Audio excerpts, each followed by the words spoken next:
কুক্কসপুর নামক এক গ্রামে বসবাস করত বিভিন্ন রকমের ভূত প্রেত রাক্ষস কুক্কস। এই গ্রামে ভূত প্রেত রাক্ষস কুক্কস ছাড়া কোনো মানুষ থাকতো না। এখানে সব ভূতেরা বেশ ভালোই দিন কাটাচ্ছে। হঠাৎ একদিনের কথা, কোথা থেকে যেন একটা মানুষের বাচ্চা রাস্তা হারিয়ে ভূতেদের গ্রামে চলে আসে। হাউ মাউ কাউ, মানুষের গন্ধ পাও। এমন যেন মানুষ মানুষ গন্ধ পাচ্ছি। এই তোরা কি কেউ মানুষের গন্ধ পাচ্ছিস? আমিও কেমন যেন মানুষ মানুষ গন্ধ পাচ্ছি। এই চুটো, যা তো গিয়ে দেখ কোথা থেকে মানুষের গন্ধ আসছে। আমাদের গ্রামে কোনো মানুষ ঢুকলো না তো? যদি কোনো মানুষ ঢুকে তাহলে আমার কাছে নিয়ে আসবি। আচ্ছা বড় ডাইনি, আমি এখনই যাচ্ছি। তারপর ছোট ডাইনি গেল, গিয়ে দেখলো সত্যি সত্যি একটা মানুষের বাচ্চা পথ ভুলে চলে এসেছে। তারপর ছোট ডাইনি বলে, হাউ মাউ কাউ, মানুষের গন্ধ পাও। এই বাচ্চা, তুই কে? কোন গ্রাম থেকে এসেছিস? কি করে আসলি? আজকে তোকে আমরা খাবো। তার আগে চল তোকে বড় ডাইনির কাছে নিয়ে যাই, দেখি কি করে। ইয়া হা হা হা হা। তারপর ছোট ডাইনি মানুষের বাচ্চাটাকে বড় ডাইনির কাছে নিয়ে গেল। বড় ডাইনি, এই দেখো আমাদের জঙ্গলে কোথা থেকে যেন একটা মানুষের বাচ্চা চলে এসেছে। ভালোই হলো, আজকে আমরা সবাই মিলে এই মানুষের বাচ্চাটাকে খাবো। ঠিক আছে ছোট, এখন তুই যা, মানুষের বাচ্চাটা আমার কাছে থাক, দেখি এই মানুষের বাচ্চাটার কি করা যায়। ডাইনি এ কথাটি বলার পরে হঠাৎ করে বাচ্চাটা ডাইনিকে বলে, মা মা, আমার খিদে পেয়েছে, আমাকে খাবার দাও। কি কি কি বললি তুই?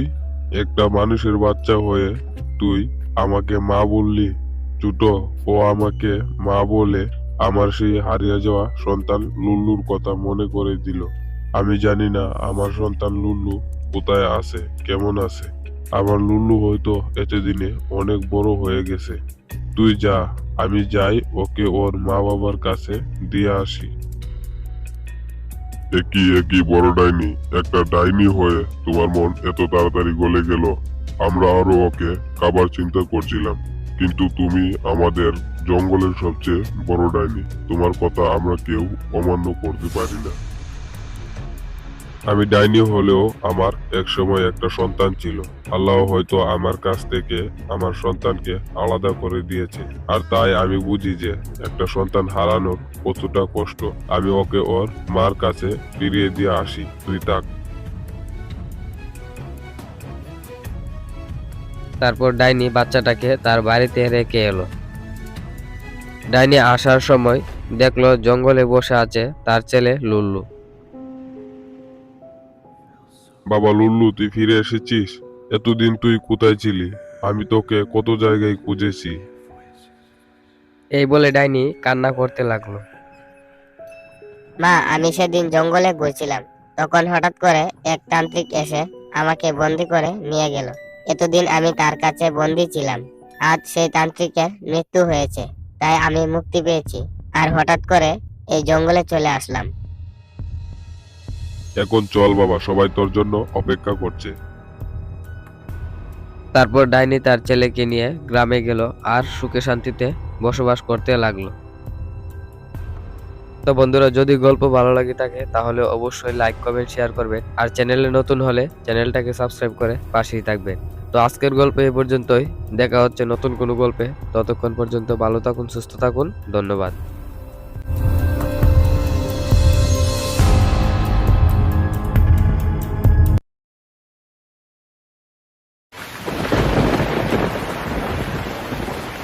বন্ধু, আমার অনেক বই করছে, এই জায়গাটা আমার কাছে ঠিক মনে হচ্ছে না।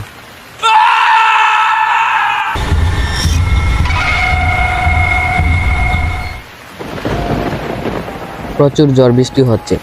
রাজু আর রতন দুই বন্ধু যাচ্ছে বলাইপুর গ্রামে। সেখানে রতনের নানার বাড়ি।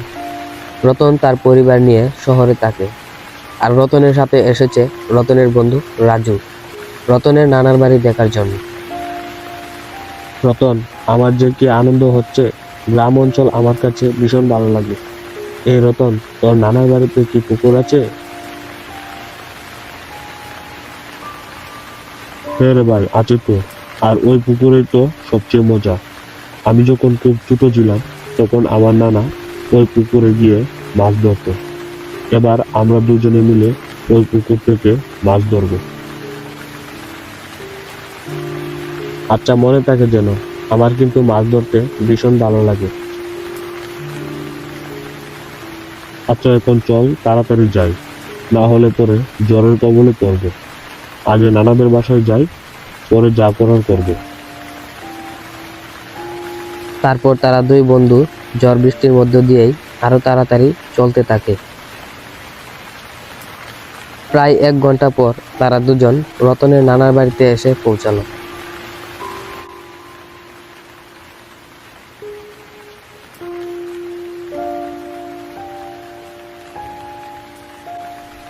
নানা ভাই, তোমাদের আসতে কি কোনো সমস্যা হয়েছে? এত রাত হয়ে গেল যে। না নানা ভাই, আসতে আমাদের কোনো সমস্যা হয় নাই। এই একটু ঝড় বৃষ্টি, এছাড়া আর কিছুই না। ওহ নানা ভাই, ও হলো আমার বন্ধু রাজু, এসেছে গ্রাম ঘুরে দেখার জন্য। আসসালামু আলাইকুম নানা, ভালো আছেন? হ্যাঁ নানা ভাই, ভালো আছি। এসেছো ভালোই করেছো। দুই বন্ধু মিলে একসাথে ঘোরাঘুরি করতে পারবা। এখন চলো, খাওয়া দাওয়া করে তোমাদের টাকার ঘরটা দেখিয়ে দেই। অনেক রাত হয়ে গেছে। তারপর তারা সবাই চলে গেল খাওয়া দাওয়া করার জন্য। পরের দিন সকালবেলা কিরে এই রতন, তুই না বলছিলি তোর নানাদের পুকুরে মাছ ধরতে যাবি? যাবি না? হ্যাঁ, আমি নানার সাথে কথা বলে নিই, তারপর যাব।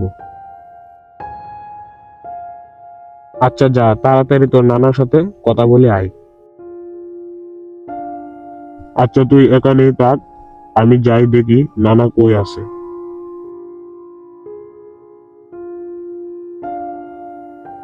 তারপর রতন তার নানার কাছে গেল।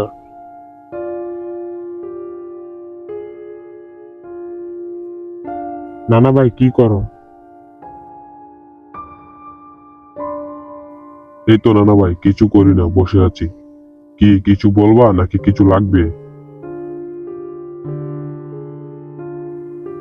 না নানা ভাই, কিছু লাগবে না, একটা কথা জিজ্ঞেস করতে এসেছি। কি কথা নানা ভাই, বলো। নানা ভাই, তোমাদের যে একটা পুকুর ছিল, ওই পুকুরটা কি আছে?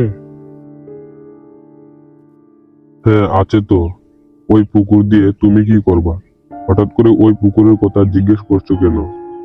তোমরা কি পুকুরে গিয়েছিলে নাকি? না নানা ভাই, আমরা ওই পুকুরে যাইনি, তবে আমরা দুই বন্ধু মাছ ধরার জন্য চিন্তা ভাবনা করছি।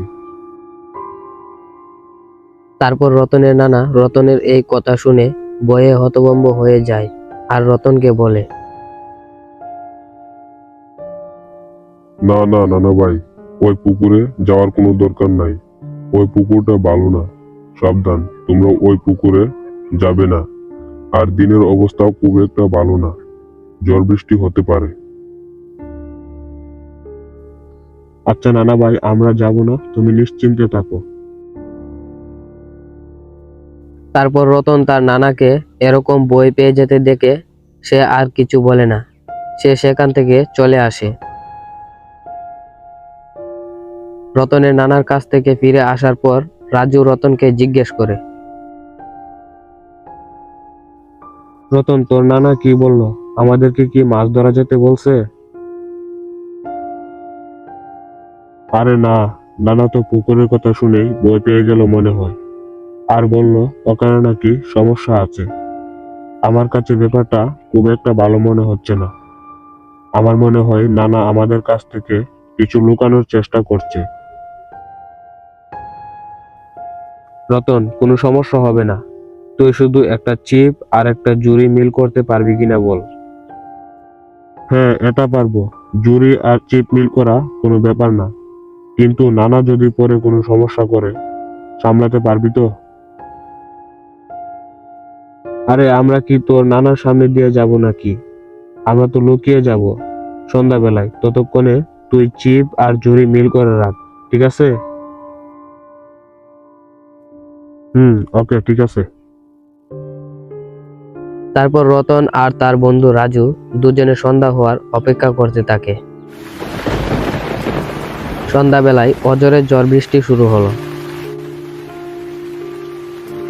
বন্ধু, চল যাই মাছ ধরতে, এখনই সুযোগ না হলে ধরতে পারবো না। রাজুর কথা শুনে রতন বলে, তুই কি পাগল হয়ে গেছিস? এত ঝড় বৃষ্টির মধ্যে মাছ ধরা যাবি? রতন, এখনই সুযোগ, আর না হলে পরে যেতে পারবো না। তোর নানা টের পেয়ে যাবে। এখনই চল। রাজুর কথা শুনে রতন রাজি হলো। বাইরে প্রচুর ঝড় বৃষ্টি হচ্ছে। রাজু, এত ঝড় বৃষ্টির মধ্যে মাছ ধরা যাওয়ার দরকার নাই। চল বাড়িতে ফিরে যাই। আরে না, চল, কিছু হবে না, আমি আসি তো। তারপর তারা চলে আসলো। চারিদিক অন্ধকার, নিস্তব্ধ পুকুর। কোথা থেকে যেন অদ্ভুত অদ্ভুত শব্দ ভেসে আসছে।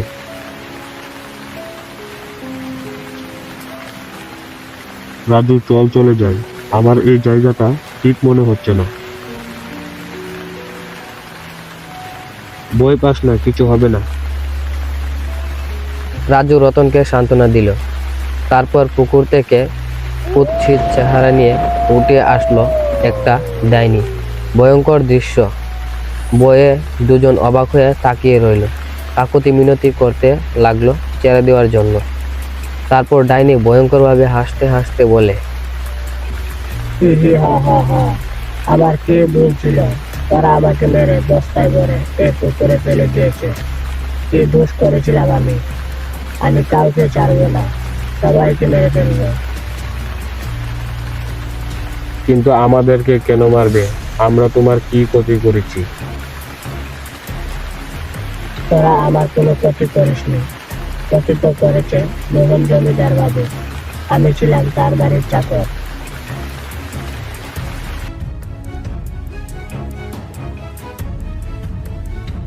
বাবু আমাকে কখন বিয়ে করবেন? আমার পেটে তো আপনার বাচ্চা বড় হচ্ছে। আপনি তো কত আগে বলেছিলেন কিছুদিনের মধ্যে বিয়ে করবেন। এরকম চলতে থাকলে আমি মানুষের সামনে মুখ দেখাবো কি করে? আচ্ছা, তুই এখন যা, আমি দেখছি কি করা যায়।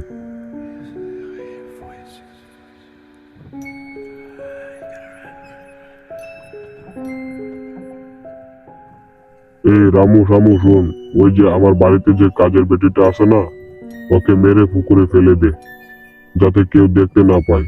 এটা আমার আদেশ। যত টাকা চার্জ দেবো।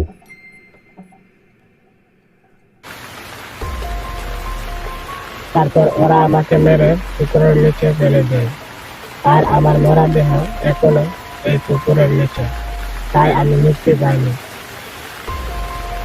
তারপর রাজু আর রতন ডাইনির এই কথা শুনে ডাইনিকে বলে, আমাদেরকে ছেড়ে দাও, আমরা তোমার মুক্তির ব্যবস্থা করব। আচ্ছা, তোদেরকে ছেড়ে দিলাম, কথাটা মনে থাকে যেন। তারপর ডাইনি চলে যায়। আর ডাইনি চলে যাওয়ার পর রতনের নানা আসে।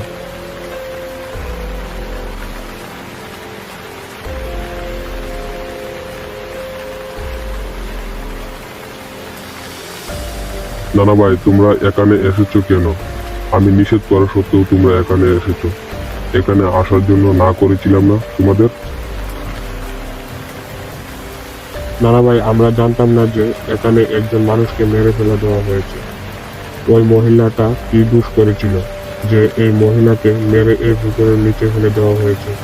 আর কে এই মোহনবাবু? নানা ভাই, ও কি তোমাদের কোনো ক্ষতি করেছে? না নানা ভাই, উনি আমাদের কোনো ক্ষতি করেনি, বরং আমরা তার মুক্তি পেয়ে যাওয়ার ব্যবস্থা করবো বলেছি। নানা ভাই, আমি ছিলাম ওই মোহন জমিদারের বাড়ির চাকর। আমি এসবের কিছুই জানি না। আমি জমিদারকে জিজ্ঞেস করলাম, উনি আমাকে বলল ওনার কাজের মেয়েটা নাকি পালিয়ে গেছে।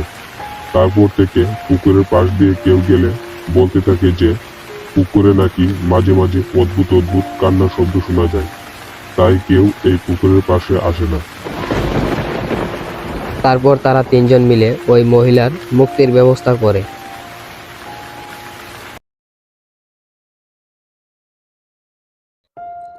অনেক দিন আগের কথা, এক গ্রামে বসবাস করত রাজু নামের এক ছেলে ও তার বন্ধু টুনি।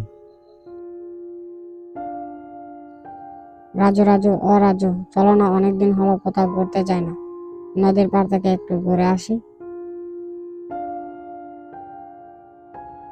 হরে টুনি, আমারও অনেকদিন ধরে মন চাইতেছে ঘোরার জন্য। ল আজকে বিকালে তাইলে ঘুরে আসি।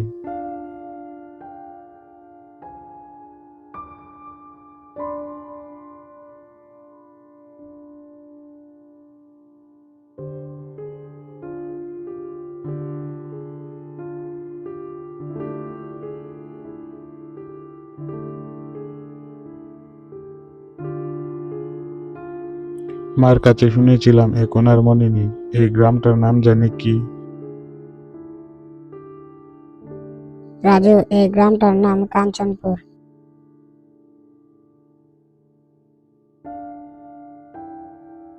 হ্যাঁ টুনি, আমার এখন মনে পড়েছে, এই গ্রামটার নাম কাঞ্চনপুর।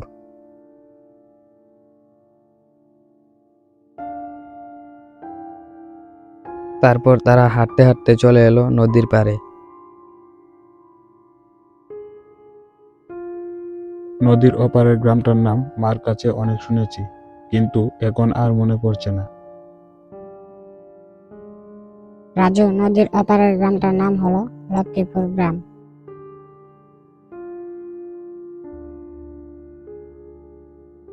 কিরে টুনি, তুই এত কিছু জানোস কেমনে?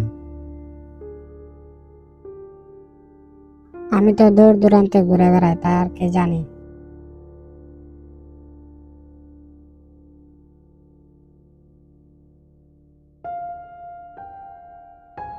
টুনিরে, হাঁটতে হাঁটতে তো অনেক দূরে চলে এসেছি, এদিকে তো আবার সন্ধ্যা হয়ে গেল। বাড়ি যেতে হবে না? চল তাড়াতাড়ি বাড়ি চলে যাই, না হলে মা আবার চিন্তা করবে। রাজু, চলো, নদীর পার ঘেঁষে জঙ্গলের রাস্তাটা দিয়ে চলে যায়। এই রাস্তাটা দিয়ে গেলে তাড়াতাড়ি হবে। টুনিরে, আমি তো জঙ্গলের রাস্তা চিনি না। রাজু, আমি চিনি, চলো এই রাস্তা দিয়ে যাই। টুনি, তাড়াতাড়ি চল, অনেক রাত হয়ে গেছে। যত তাড়াতাড়ি সম্ভব বাড়িতে চলে যাই। হ্যাঁ রাজু, চলো তাড়াতাড়ি চলে যাই।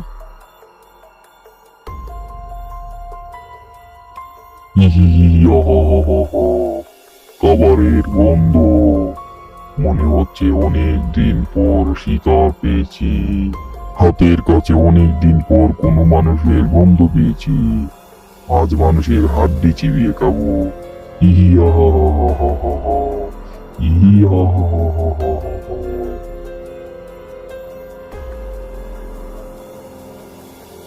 টুনি, তুমি কি কোনো কিছু শব্দ শুনতে পাচ্ছ?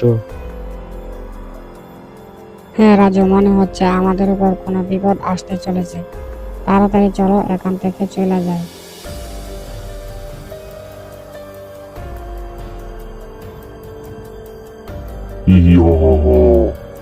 আজকে আমি তোকে খাবো। অনেক দিন পর মানুষের বাচ্চা পেয়েছি, আমি তোকে খাবোই খাবো। ইয়া। টুনি, এটা তো একটা ডাইনি, এখন কি হবে? ও তো আমাকে খেয়ে ফেলবে। রাজু, তুমি কোনো চিন্তা করো না, আমি দেখছি কি করা যায়।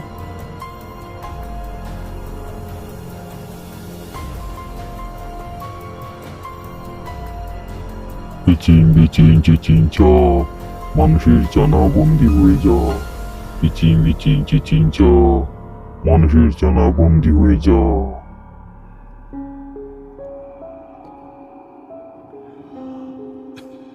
টুনি, ডাইনি তো আমাকে বন্দি করে ফেললো, এখন কি হবে? কিছু একটা করো, আমাকে বাঁচাও। আমি যদি বাড়ি না ফিরি তাহলে আমার মা আমার জন্য চিন্তা করতে করতে মরে যাবে।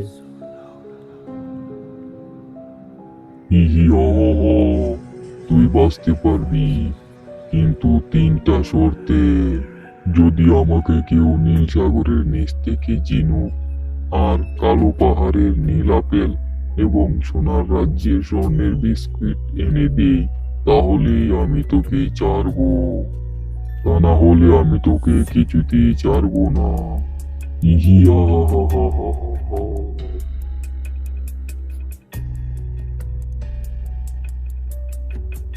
রাজু, তুমি কোনো চিন্তা করো না। আমি তোমাকে বাঁচানোর জন্য নীল সাগরের ঝিনুক আর কালো পাহাড়ের নীল আপেল এবং সোনার রাজ্যের সোনের বিস্কুট এনে ডাইনিকে দেব। ডাইনি, বলো তোমার নীল সাগরের ঝিনুক কোথায় পাবো?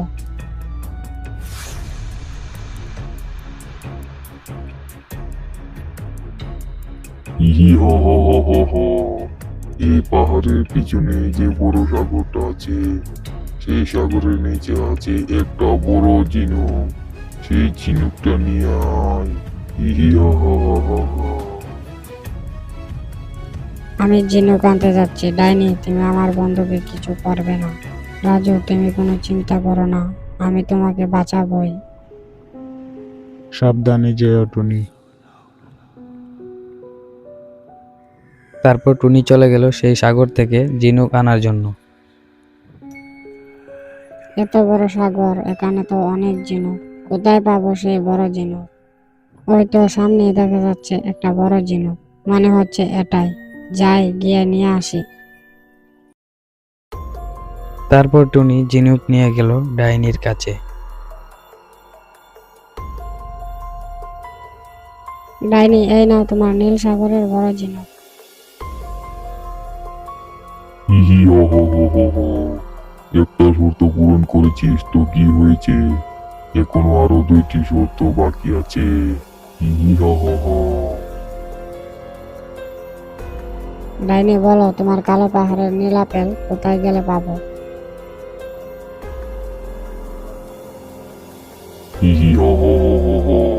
এখান থেকে দক্ষিণে যে বড় নদীটা আছে, তার পিছনে আছে কালো পাহাড়, আর সেখানে আছে একটা আপেল গাছ, আর সেই আপেল গাছে পাবি নীল আপেল। ইহা হা হা হা হা।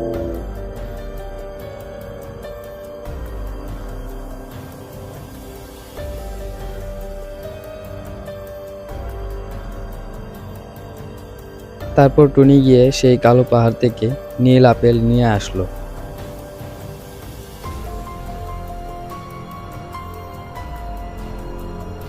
এই নাও ডাইনি, তোমার কালো পাহাড়ের নীল আপেল। ডাইনি, তোমার 2টি শর্ত পূরণ করেছি। এবার বলো তোমার 3য় শর্ত। সেই সোনার রাজ্য আমি কোথায় পাবো?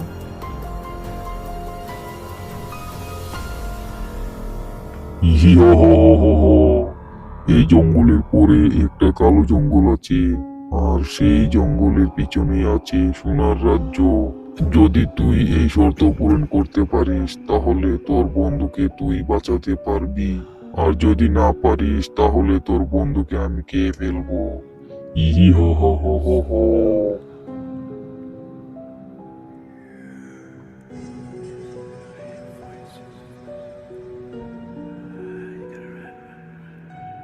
তারপর টুনি সেই আগের 2টা শর্তর মতোই সোনার রাজ্য থেকে সোনার বিস্কুট নিয়ে আসলো।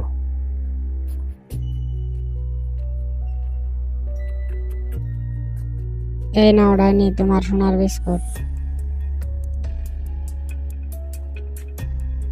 ডাইনি, তোমার 3টি শর্ত আমি পূরণ করেছি। এবার তুমি আমার বন্ধুকে ছেড়ে দাও।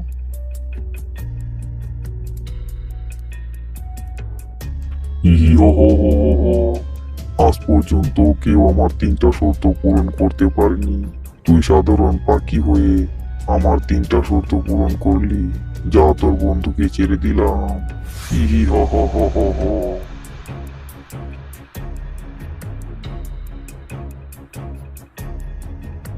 এই বলে ডাইনি সেখান থেকে উধাও হয়ে গেল।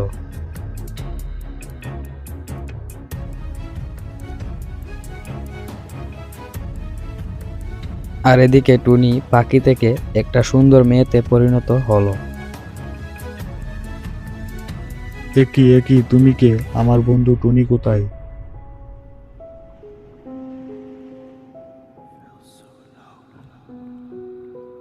আমি কাঞ্চনমালা আর আমি তোমার বন্ধু টনি। এক সাধু বাবার অভিশাপে আমি এতদিন পাখি হয়েছিলাম। আমাকে সাধু বাবা অভিশাপ দিয়েছিল, আমি যদি কাউকে মন থেকে ভালোবেসে তাকে কোনো বিপদের হাত থেকে বাঁচাতে পারি, তাহলে আমি আবার আমার আগের রূপ ফিরে পাবো, এবং যাকে আমি বাঁচাবো তাকে আমার বিয়ে করতে হবে, আর না হলে কখনোই আমার বিয়ে হবে না। এখন বলো, তুমি কি আমাকে বিয়ে করবে? হ্যাঁ, কেন বিয়ে করব না? আমি তোমাকেই বিয়ে করব। চলো আগে বাড়িতে যাই, মা মনে হয় আমাদের জন্য চিন্তা করছে। তারপর তাদের দুজনের বিয়ে হয়ে গেল, আর তারা সুখে শান্তিতে বসবাস করতে লাগলো।